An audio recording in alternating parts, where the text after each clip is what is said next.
مرحبا حيا الله اللي علينا مقبلين، مرحبا ترحيبة من كريم للكرام، باسم بنت الشيخ واخت الشيوخ الغانمين. مرحبا ترحيبة اللي لهم قدر ومقام،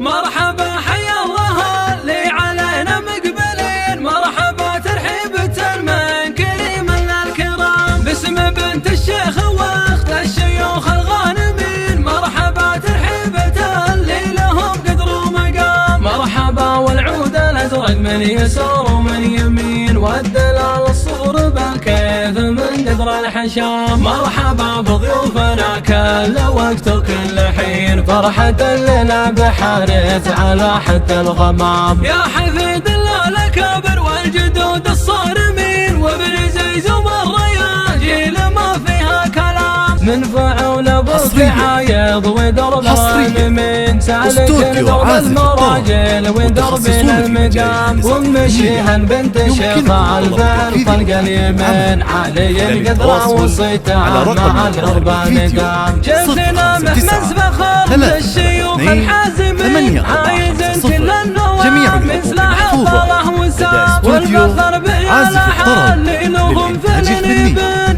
الشجاعة والكرم خلفهم نعم الحزام. والله يبارك لحارث ويرزقها البنين، ويجعل التوفيق حظه بعام بعد عام، يحفظ ربي ويكفيه شر الحاسدين، تمم الله فرحة امه على خير وسلام. مرحبا حيا الله اللي علينا مقبلين، مرحبا ترحيبة من كريم للكرام، باسم بنت الشيخ واخت الشيوخ الغانمين. مرحبا ترحيبة اللي لهم قدر ومقام، مرحبا والعود الازرق من يسار ومن يمين، والدلال الصور بالكيف من قدر الحشام. مرحبا بضيوفنا كل وقت وكل حين، فرحة لنا بحارث على حد الغمام. يا حفيد الأكابر والجدود الصارمين، وابن زيز والرياجيل ما فيها كلام، من فعول ابوك عايض ودرب الغانمين، سالك